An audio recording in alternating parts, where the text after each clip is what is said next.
Hi there. This is Michael Mirdad, and it's time for our Friday night Spiritual Insights with Michael Mirdad presentation. So thanks for joining us. We're closing a year. Then a couple days after you see this, we're having our Sunday Sacred Service, which will clearly be on the topic of starting, a new life. Your new life, because it's a new year, you should be thinking a new life, not just a new year. And then if it's a new life, it shouldn't be too similar to the old life. Old meaning not just a day old, a week old, a month, like we're judging time or something.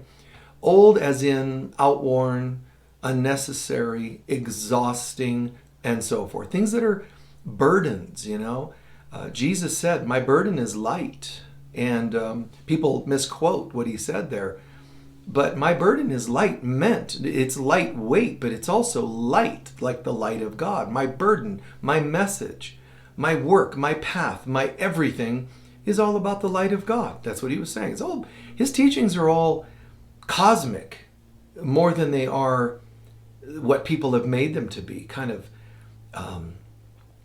dense, heavy, judgmental, and so forth. It's really, they're light, they're cosmic.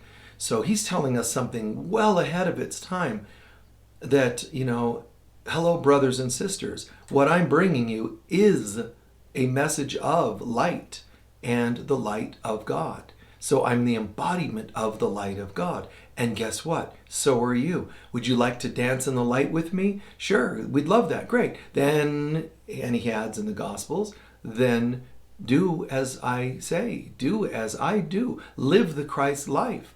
You can't get it by somebody faking it. It's not a badge. It's not a certification from a workshop. It's put on the mind of Christ. So if you'd like to see a different life, you don't have to change everything. I'm talking about things that are old, outworn, unnecessary, or even heavy or abusive to yourself. Just think about it though. And I don't want to give the impression that I'm not aware that some things are harder to let go of, at least in the illusion of life. When people really grow spiritually, they come to realize that it really takes no effort to give things up if you're not attached to those things, which is, of course, an obvious statement, and it sounds so simplistic, but we need not be attached to everything that we're attached to. So things don't have to be hard to give up. The problem is that people are addicted to living in pain. I did a talk here once on our Fridays. There's an addiction to negativity or negative emotions. And I remember a lot of people were like, what? What? No way. And they watch it and go, whoa, I didn't imagine. They're addicted to negative emotions. People get, even if someone tries to give you a way out of your psychological, emotional, mental captivity, then we have something called Stockholm Syndrome. Stockholm Syndrome is like you start falling in love with your captor, the person who's persecuting you. And when I say people, your person, guys, remember, this applies to jobs.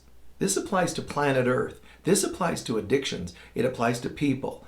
And so when we get it, when people wake up, they're going to realize not only was it easier than I thought to let go of life's addictions, life's issues, life's negativities, but it was easy because it never really had a power over me that I thought it did. All I have to do is get over thinking that it has something that I need, and then it becomes easier to let it go. So there's two ways to let go of your old life. Your mother's control, your father's condescending behavior, your ex's, taking you for everything in court, your kids not appreciating you, whatever, your friends betraying you, whatever it is in life. And don't forget also the things you've done to yourself and you've done to others. All of these things are going to be dealt with by either trying to uproot, take away, like cold turkey, pull these things out of yourself, away from yourself, or you actually get over them. And to get over them is the easy way, easier way, or easy way of letting these things go. So let's be real clear about that. We want to let our old life go. And to really be able to do that, what are we going to do? How are we going to do that? Am I going to, okay, fine, I guess I'm going to have to go cold turkey on my chemical addiction, or I'm going to have to just stop talking to so-and-so, and I need to stop berating myself, and just make yourself do all these things. You can try, and sometimes people pull it off. But it's always easier when you, first of all, ask God's help, like in a 12-step program. You're recognizing you have a problem, and you're recognizing that you'll be better off if you're working with Spirit to help you work through the problem instead of trying to just do it yourself. So yes, get that there's a problem, get that you're going to call on Spirit to help you through it. But the main theme in this context is that when you do want to finally go through it and work through it, let it go. When you do want to do that, trying to do it while you still think it has something for you is going to be harder. It's better for you to, like I said, get over the thing. Then all of a sudden it becomes what I often call inconsequential. It becomes something inane, worthless, or whatever you want to call it. And now in using relationship, a partnership, for example. Let's say you're in a relationship, or it's somebody you want to date, but there's a weird energy to it. There's a problem. They don't show up to the dates. They hurt your feelings, whatever it is. When you sit and think, but they're so good looking. I've never been with somebody really that good looking. Then it holds something for you.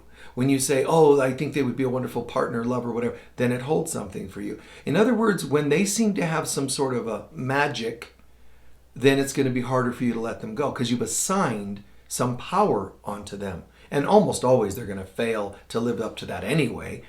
But we assign these things to people.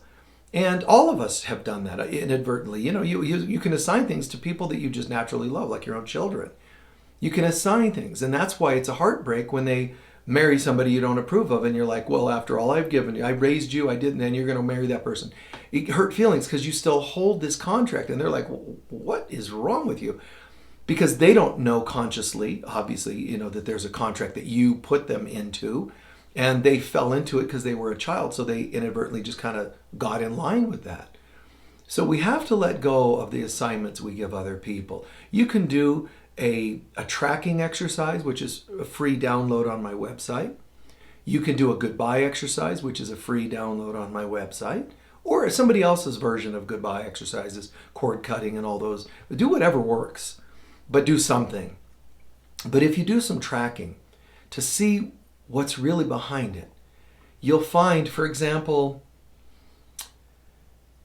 you might say, okay, I really, really like this person and I don't want this relationship to come to an end for whatever reasons you think. They're good looking, or we're astrologically compatible, or my mother really likes him, or whatever thing it is. We get along well, we're good mutual lovers, etc. Whatever. None of it matters because it's all part of the illusion of life. So you have whatever assignment you put on it. Now, what you can do is track, and you find out, yeah, man, you know, there's all these great things. Those are the frills. Track behind the frills to something a little deeper, a little more substantial. What is the common denominator behind all the frills? Oh, they're exciting and they make me laugh, and we go spontaneously, we go places, and wonderful intimacy. And there's a bit of, let's say the common denominator is this like, wow, pizzazz, you know. And then behind the pizzazz could be, I feel so attractive. Keep going. Well, then I feel desired and I feel normal. I've heard people tell me these things in sessions, you know, I feel more normal because my friends talked about having sexy or exciting relationships. Now I finally got one. So now what's happening is my need to feel more normal, my need, desire, preference to feel sexier and more desired is actually why I like you. It isn't all the pizzazz that I thought it was. That seems to be true. What's behind it is I have these needs that I've assigned, and so the pizzazz seems to meet it. That's like saying to you, listen, I don't know really the substance of who you are, but as long as you fit this job description called pizzazz, which makes me feel a certain something inside, which, by the way, is a definition of addiction. I'm missing something. Something outside of me seems to be able to fill it. I'll try it, and now I need more of it.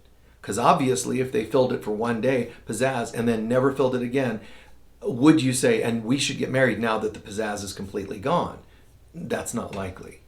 So you're really defining, living the definition of addiction. And that doesn't make you bad. What's important is to see it. And I'm saying, guys, that the more we see these things, the less hooks enter our being. Let me tell you something else real quick. I can remember, all the way back to high school, maybe back even further. Maybe middle school for sure, and high school for sure, but that's, as far back as I can recall anyway. Where I already started realizing that things in this world it didn't do me any good to get hooked by any of it. Something was happening in me already, whether you call it good or bad, because it has two sides to it. I will say to you that to people in high school that wanted to get stoned, I wasn't interested. And so I might have looked like a bummer.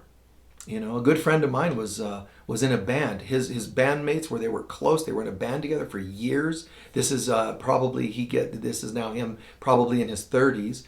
And at some point, the band was popular. It was regionally, it was probably the number one band in this particular state. And some point, he even decides, are we doing pretty well financially? This band is doing really nicely. It's great. It's more of a local type band. It's not an international band, but this is cool, doing nightclubs and all that. They're very popular. Making money, he said, well, we're making money. It's time for me to have a family, gets married, and best man and all his ushers are, from his wedding or from his band. And within weeks, it might have been a month or two at the most, but within weeks, they kicked him out of the band. Reason? He wouldn't get stoned with them. He wouldn't do coke and so forth that they started doing abundantly. That's kind of how this goes. You might be the clean one. You might be the clear one, the sober one, whatever it is. And I'm not saying you're better than anybody or that they're bad. I'm just saying that misery loves company. And when you want to wake up, it doesn't feel compatible to some people anymore. And I know, you guys are posting, yes, that's me. Oh my God, yeah, that happened to me. I know, because it's very common. And some of you might have even been the culprits on the other side of it, throwing people out that wouldn't get stoned enough and whatever, because we've had those moments maybe of weakness in our lives where, if people weren't kind of matching us in terms of our way of life, promiscuity or whatever it happens to be in life, then we start to feel odd and we get away from them. What's really happening there, by the way, is the shame that they already feel unconsciously. Sometimes it's conscious, but usually it's unconscious. You bring up then by you not partying the way they party, and whatever, that's just a generic term right now, could apply to anything, even certain kinds of jobs. I've even had jobs as a kid that didn't work for me. So it's whether you use drugs as the example, jobs, it didn't work for me. I needed something that had made a little more of a difference and felt good in here.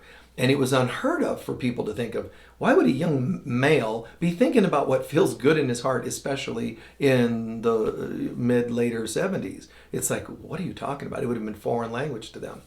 So think in terms of, you might have been on this side of it, that side, doesn't matter. The bottom line is that when we want to wake up, it doesn't feel totally congruent to everybody. It doesn't always feel congruent, and it's going to look like a negative. My point to this is that there's positives and negatives about waking up, about saying, honey, I know we did this together and that, but it's not my thing anymore. That's not easy, of course, to break such news, especially if they're used to you being a certain way. But you have to do it. And I think you can be loving and tactful. And I'm not going to do a talk about how to segue out of relationship, because we've done that in relationships talks. I'm talking about how to make the changes in your life, how good and bad, comfortable, not comfortable, and so on that could be. And sometimes it is very uncomfortable. Sometimes it is, but I'm saying it's uncomfortable because of the hold we thought it had.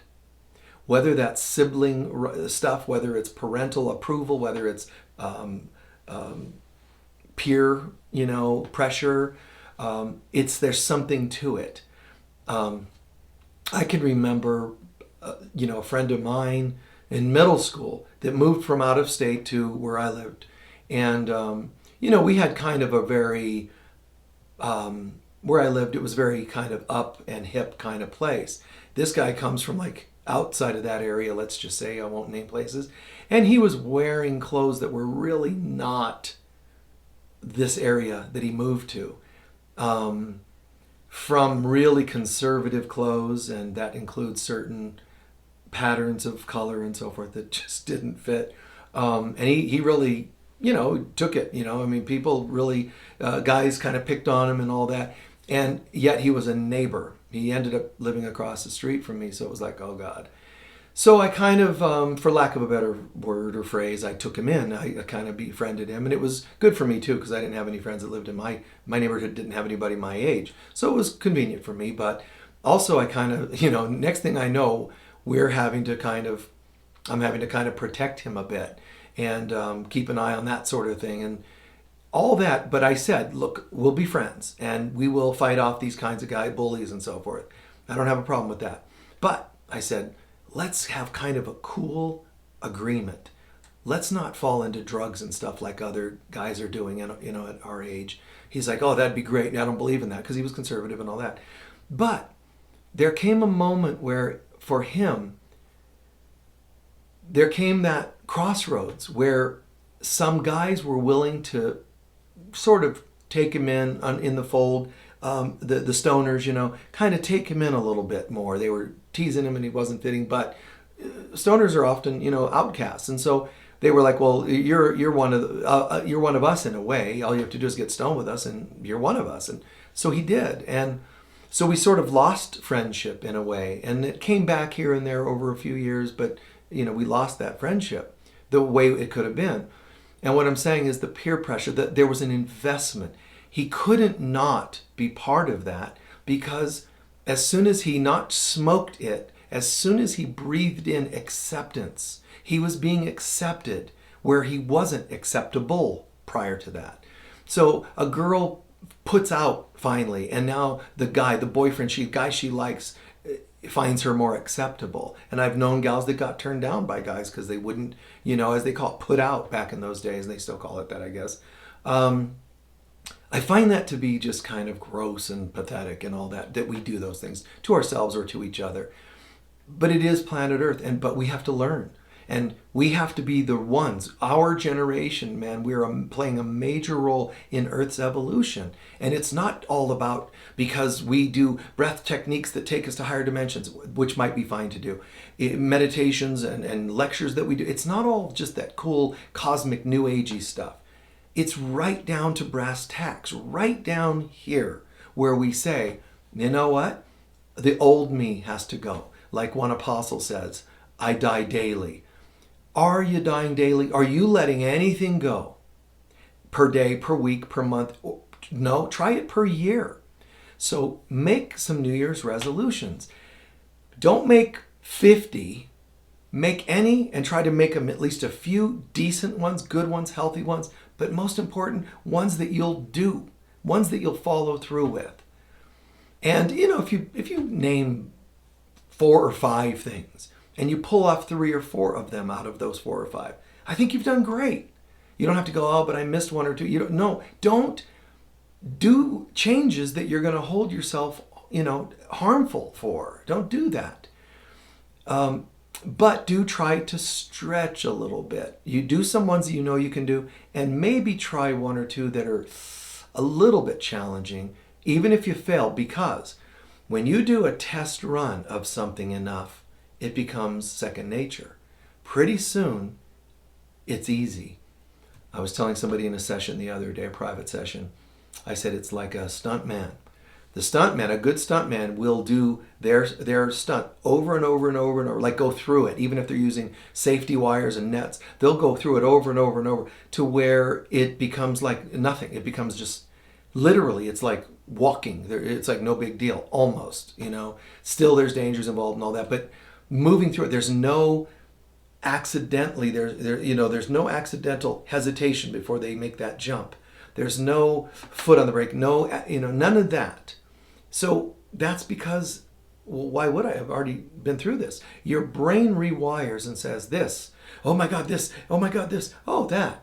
Oh, this. Oh, no problem. Oh, here we go. And let's do it now. It moves from panic to here we go. And so I've said that to people even when it comes to jobs and relationships. Somebody will say to me, really horrendous partnership, marriage, and all that. And I'll say, maybe I bring up, well, have you considered divorce? And oh my God, just the thought of it gives me a panic attack. Well, hold it. I didn't say get a divorce. Have you thought about a divorce? Oh, well, what do you mean? On and on. And here's what I'd like you to do for homework, I tell them. I'd like you to call an attorney. Oh, I don't know if I'm ready. I just said call an attorney. Call them and get a free consultation. Okay, thank you for the free consultation. Appreciate your feedback. Click. What did that do? I didn't get a divorce.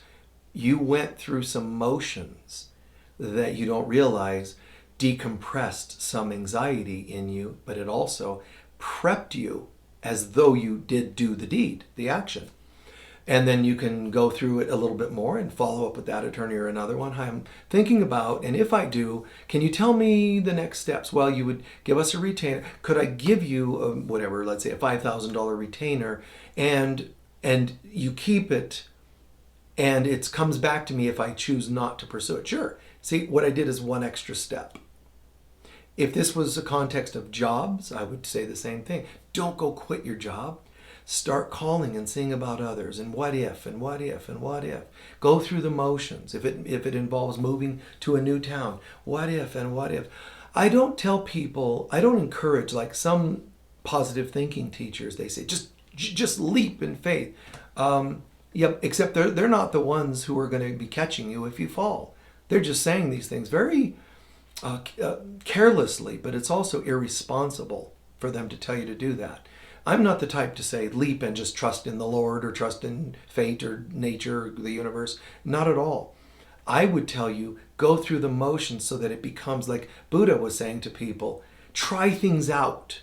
Don't do them because other people tell you. Try them out. Make sure they're right for you. So I'll say to you, try this, try that. Go through some certain steps, emotions.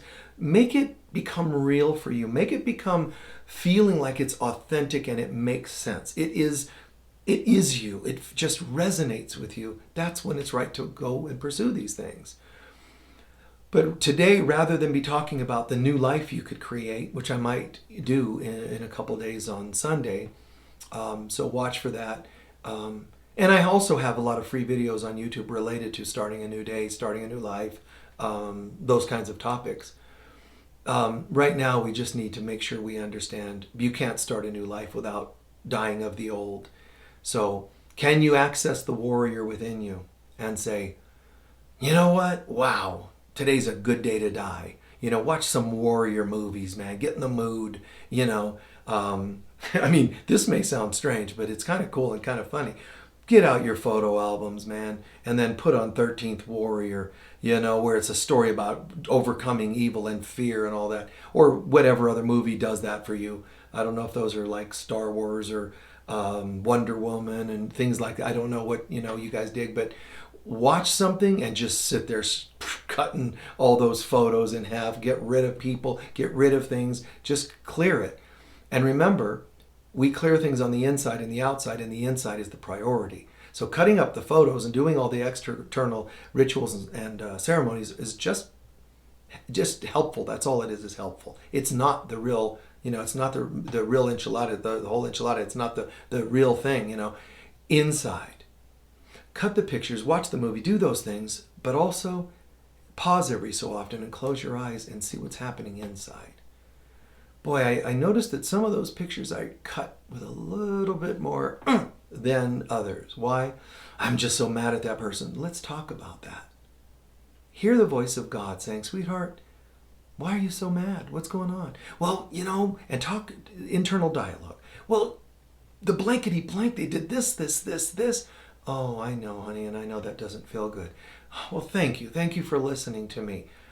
What you're not going to get is a real God voice that says, and you're right, they're wrong, and I'm going to send them to hell for you. Would that make you happy, baby? You okay? Would you send them to hell? Is that okay? That's not God. Those bad people. That's not God. As you hear that voice, you'll know that your ego is still infiltrating the voice of God trying to come to you. as you evolve, you snip those papers, you're looking at pictures, you feel it, you talk, you start internal dialogue, and then you start going, you know, I was cutting those with a little vehemence, a little intensity, and because I'm angry. And then you'll start to go, I'm angry because I was hurt. I was hurt because I was betrayed, and so on. And I was hurt, but it's also a pattern of mine. But they told me they would love me. I know, honey. I know. Keep going. Tell me what else. They told me they would love me forever. I know, babe. And so why does that really hurt as much as it does? Because nobody ever did. Nobody loved me. Oh, so see, now you're getting more substance inside yourself. That's perfect. So you had other people do this? Yes. So really what you want to heal is a pattern, not a picture, a pattern. Yeah, I don't like that. Because I don't know where that pattern came from. It's still not my fault. Well, forget the word fault, but whose pattern is it? Mine. Okay. Did you heal it when you saw it when you were in your 40s? No. 30s? No. 20s? Did you heal it when you were 10? No. So not choosing to heal was a choice to keep the pattern going.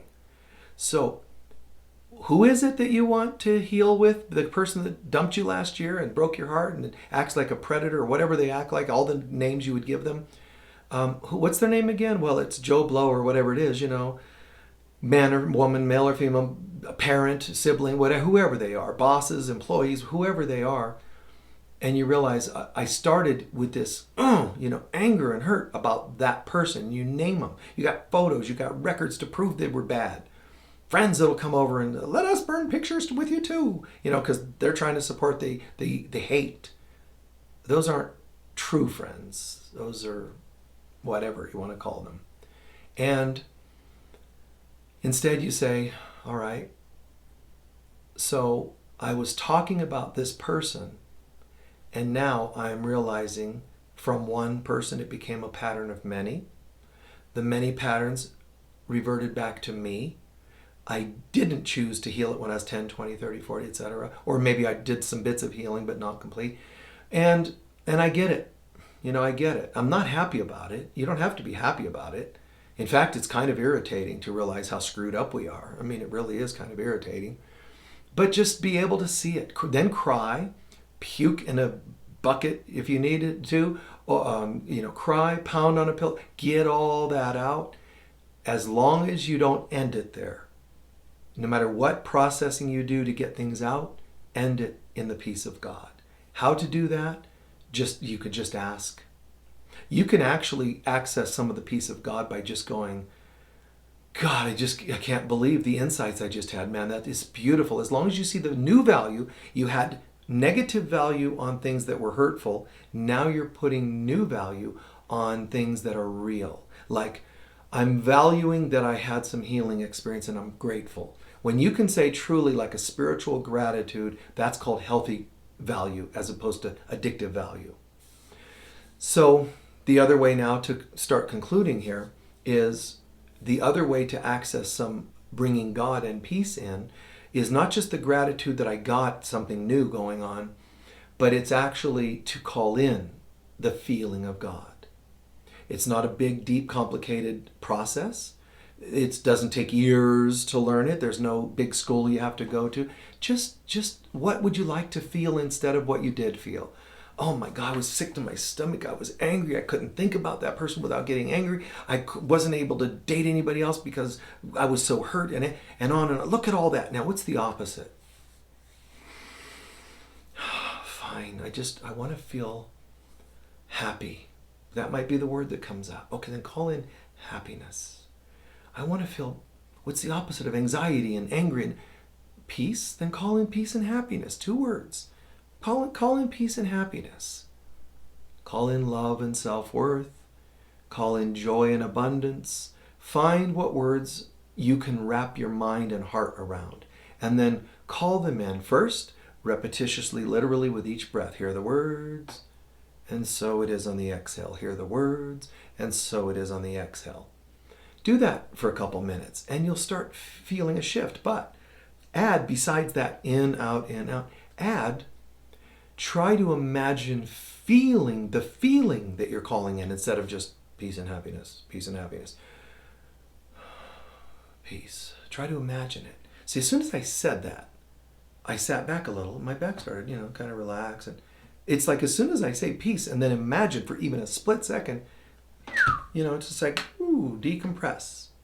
Call in happiness. You start to, I feel that little smile coming on my face. It's like, it just seems organic.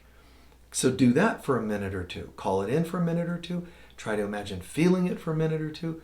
And then give thanks. And guys, if you only shifted all of that hurt and hate by 2%, it'll be huge.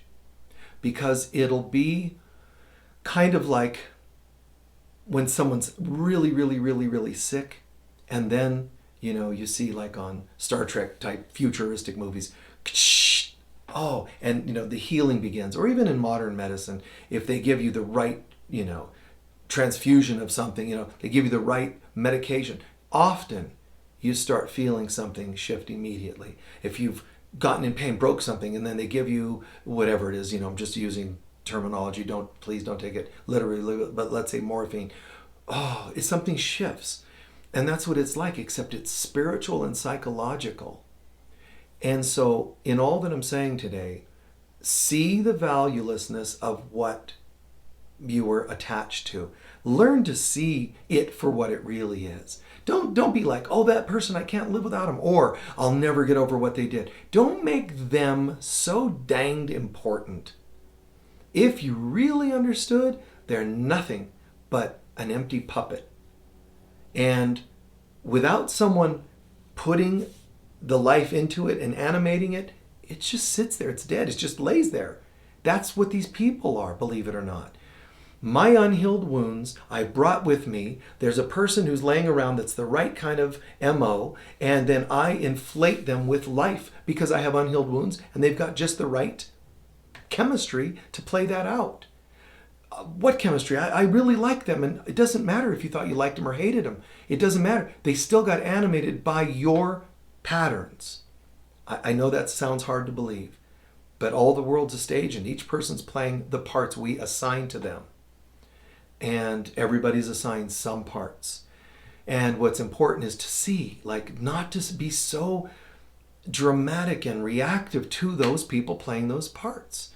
And again, I said from the high school or middle school experience that when you really start seeing through everything, you'll be able to handle more, and more and more things become no big deal, like they don't have power. And when that happens, you'll also start to notice you don't just have a lack of negative things happening or a greater abundance of them that you don't react to, but you'll start seeing the opposite.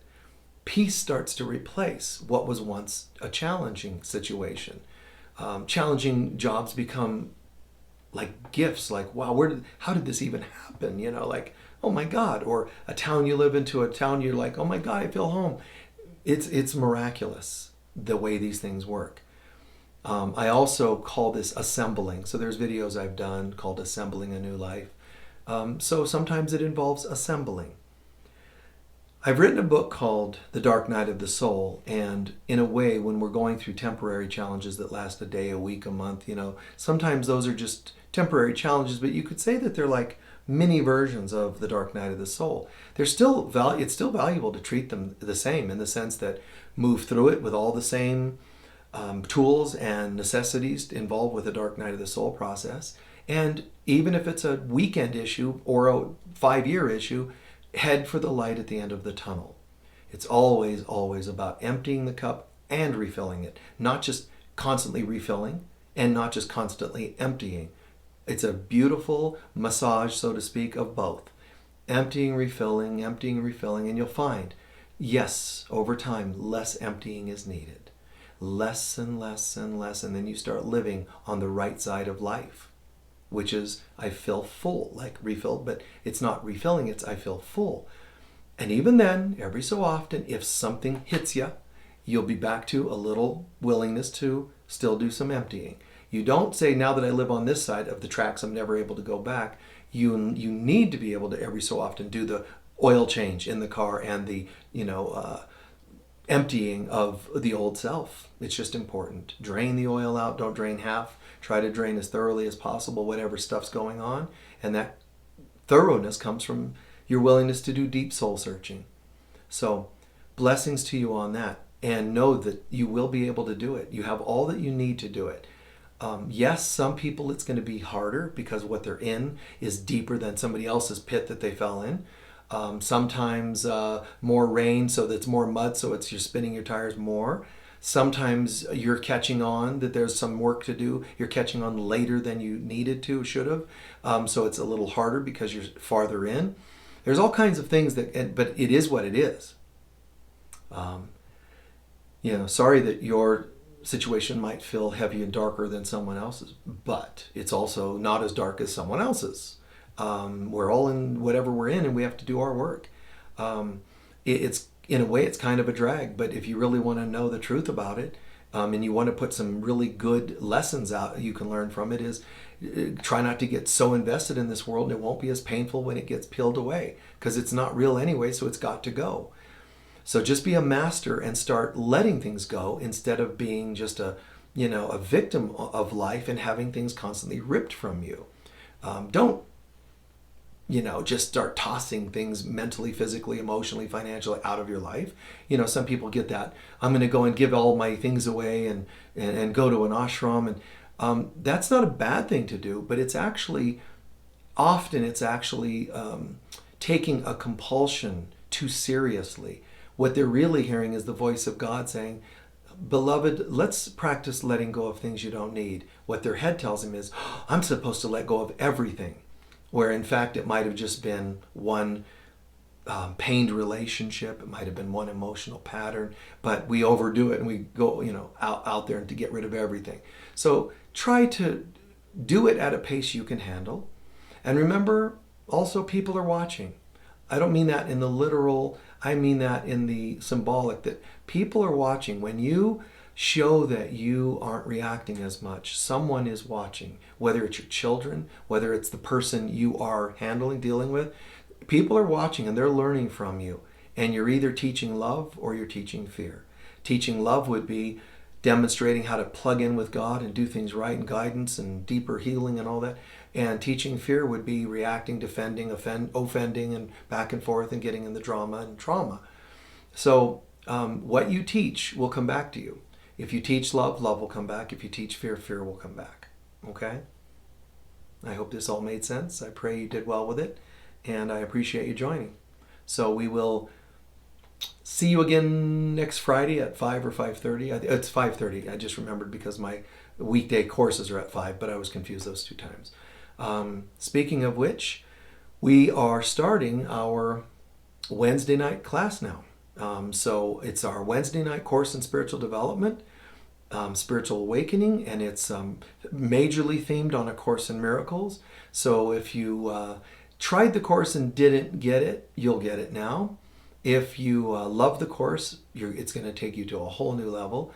This is going to be some, oh my gosh, deep, deep study. We're going to immerse ourselves. You and me, all of us, we're going to immerse into this. And at the end of the 1 year, it's a 1-year online course, you'll be a different person. If you only think of yourself as an outer-oriented person, you'll see some major changes. But if you know how to look inside, you'll see huge changes, because the inside is mostly what we're going to be working on. So join us if you can. It's every week, Wednesdays, and 5 o'clock, roughly till 7. But you're welcome to join us. If you can't join in person at Unity of Sedona, it's an online course, so you just watch online. If you miss the class, you just watch it an hour later, 3 days later. It's all at your leisure. And we're also going to be doing the workbook lessons along with. So keep that in mind. You can join us there. So God bless you all. Thank you so much. Let me know if you need anything. Let our office know. You can schedule private sessions. You can watch other programs. You can go on YouTube and watch any number of hundreds of different videos we have. And YouTube has playlists, so you can kind of focus on relationships playlists or biblical playlists or whatever other topic you're looking for. You could probably find something really helpful there, okay? So God bless. We'll see you all soon. Bye-bye.